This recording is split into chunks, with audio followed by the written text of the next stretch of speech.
What's up, everyone? Savage here, and I'm going to recap and review my experience playing and beating the classic Medal of Honor Frontline. So for just a brief summary of the plot, I'm going to lay out a quick overview. You are Lieutenant Jimmy Patterson, a former C-47 Dakota pilot, now an agent of the OSS. You're sent into Europe in 1944 to cause damage to the Axis forces from behind enemy lines. Your missions consist of going through World War II stages, some that are historically accurate, from storming the beaches of D-Day to secretly boarding German U-boats, from traveling Holland to France, Germany, to Normandy. The game focuses on battlefields in areas that are actually authentic. Though it is a fictional storyline, you still learn a lot about the history of the Second World War and what type of situations the American military and allies endured. That's something I loved about going back and playing the game, is that you actually learn something from these older FPS World War II shooters. For being a game that was created in 2002, they actually nailed down the atmosphere and the mission layouts. Kind of made you feel like you traveled to the gloomy European setting. Just the way the broken down buildings, the towns and countryside. It made you feel like your actual boots on the ground, something for some reason games can't just get that setting down nowadays. The guns were all authentic also, from using the M1 Garand to the Thompson to the Springfield sniper rifle to the bar, and even German weapons like the MP40 to the STG to the Walton pistol. Speaking of Germans, the voice acting for the game had very memorable phrases. Even though they would repeat their phrase over and over again, it didn't get annoying, like in some games.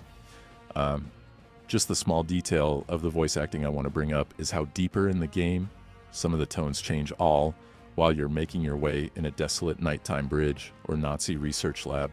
The voices would get deeper, creepier, and more eerie than the beginning missions. The sounds the German SS officers would make and tone they would speak sounded something like a demonic voice. I don't know if the developers knew that or meant to make it more eerie towards the middle to the end missions, but if they didn't, they did a fantastic job with immersion. Electronic Arts. Los Angeles was way ahead of their time, it seemed, with just the sound effects of the game. Gun battle echoes in the distance to bombs sounding like they're going off in the next town. Crazy immersion was a surprise.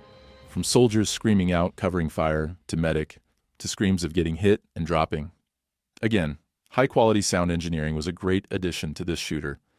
Once again, I will say this game was a classic and made a big impact as a kid growing up playing it. Now, as an adult, holds up pretty damn good, but with every great thing comes the cons. After gaming for about 24 years now and playing some of the most polished and smooth games out there pertaining to gameplay, I will say this game was very difficult to get through, not because the difficulty, but the bugs, glitches, all-around clunkiness. It was a pain at times. Hitboxes were atrocious, you can recognize from start to finish. I would shoot a enemy dead on in the head and it'll not even phase them, or I would get a 1 to 2 second delay. Then the enemy would have an automatic death animation prior to me hitting a kill shot 2 seconds prior. Movement was slow and at times obnoxious due to me bumping into invisible barriers or tiny pieces of broken brick. Enemies would have superior aiming like they had aimbot, me taking cover. I ditched that strategy way in the beginning due to bullets hitting me when I was clearly behind a thick brick wall or even a house. Tanks would be able to take about 5 or 6 grenades, but if you hopped on an LMG and shot it with a couple around, it would blow up, which is way unrealistic. Now I know it's a video game, but the traps that the developers set for you to fail and try over and over again were like the opposite. Like how I stated, it would take 5 grenades to blow up a tank, but a couple LMG rounds would destroy it, like it had explosive rounds or something.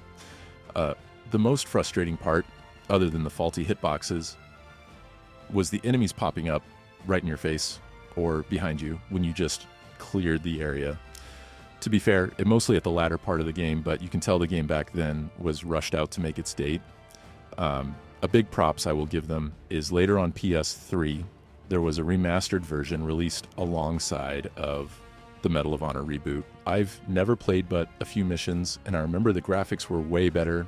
Maybe they did fix the bugs and issues, who knows, but I played the PS2 PSSX version, which I feel is more classic. So that's some of the issues I had with the game, but to be completely honest, it was from 2002, and a lot of games had those type of problems due to weaker hardware, so I can give it a pass. So that's my quick review of the classic Medal of Honor Frontline, a game that gave me so much memories growing up.